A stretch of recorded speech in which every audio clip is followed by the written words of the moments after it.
in the late 70s and the early 80s, into the 80s, really, the gay community just, there was no room to be bisexual anywhere. If you were bisexual in the straight community, you were, you're just experimenting, or you're silly, or that's just a phase, or God knows what. If you tried to be bisexual in the gay community, you were a fence sitter. You were trying to have your cake and eat it too. You weren't willing to take the risks of admitting to what your sexuality was. You just could not be bisexual. It just, no, you just could. I think, and that's how I self-identify. I self-identify as bisexual. But in the early 80s on campus, you couldn't. I mean, if you wanted to be part of the lesbian community, it was like all or nothing. And I lived in that space for 2 years. And my sophomore year, I happened to meet a guy that I thought was attractive. And agreed to go out with him, and very quickly was ostracized. You're not welcome. You're a traitor, whatever. And at that point, I sort of was like, well, screw that. Then I can be as feminine as I want to be. If you're going to throw me out anyway, then I don't have to worry about keeping this androgyny thing in play. And so I was more balanced in that, I think. But I think I've never been particularly girly. There was a gay bar in Asheville called the Cabaret. And it was right across the 4-lane from the Civic Center on Cherry Street. I don't know what's there now, but that was the active bar at that time. And Thursday night was ladies' night. And there would be anywhere from 15 to 25 or 30 people from Cullowhee. We would carpool. You'd be calling around starting at lunch on Thursday with who's driving tonight, who's going to go. And it was still very, you dressed up to go out. And the look at that time was either like pleated slacks or jeans and cowboy boots with cutaway heels and button-up shirts, blazers, neckties a lot. You dressed. I mean, you dressed up to go out. You were going to the nightclub, you dressed. So every Thursday, there'd be this humongous group of us that would drive to Asheville. You get there about 9:30, and they shut down at 1 or 2, and then you drive back to Western and attempt to go to class on Fridays. Most of us didn't have morning classes because of it. And then Friday evenings would end up being something very personal. You'd get together with a bunch of people in their dorm room and sit around, or you might go to somebody's apartment, but it was very laid back.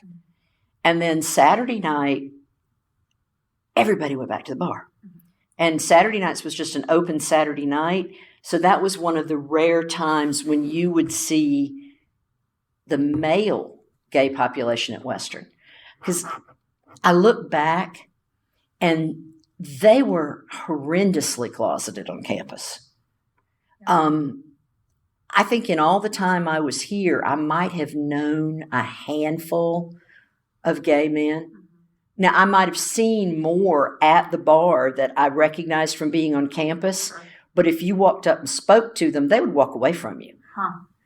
I always got the impression that it was a lot more dangerous and a lot scarier to be a gay man on this campus then. Mm-hmm. And we were just kind of all having a good time running around looking like little cute menswear dressed dykes, having a great time and not really thinking about it so much. And I think we were dangerous to them because it was that guilt by association thing.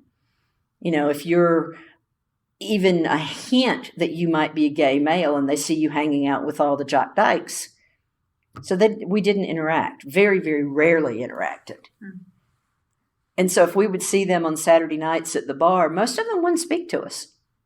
You know, we could be like, I know you, you know me, but we're not going to talk about this, even though we were inside a gay bar. So that was really different. Yeah. When I was an undergraduate here at Western, I did not know a single person who was out to their parents.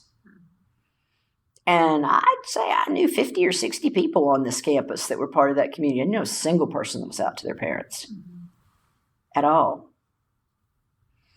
Most of my friends were going into education, and they anticipated that they were going to spend their entire career hiding because there was a morals clause in teachers' contracts. Yeah.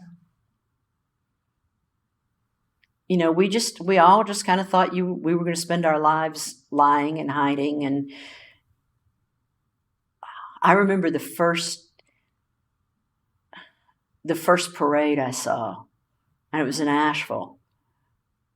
And I didn't march in it, but I went. Yeah. And I was just shocked, you know, that people could be that open, could be that comfortable.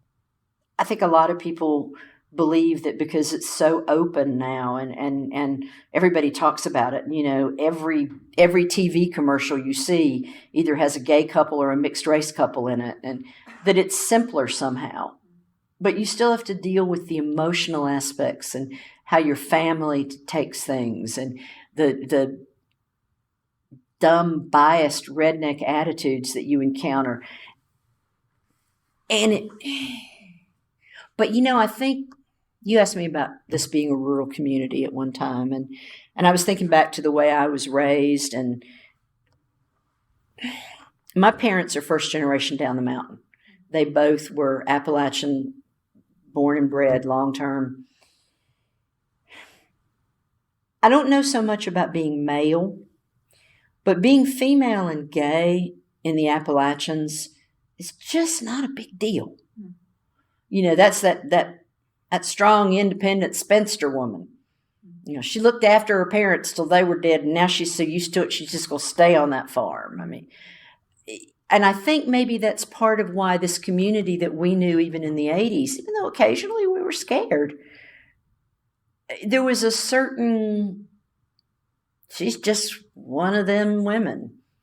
And it was a little more comfortable because of it. And Western was very regional then. I mean, you just didn't, you might have students from Charlotte, but it was very regional.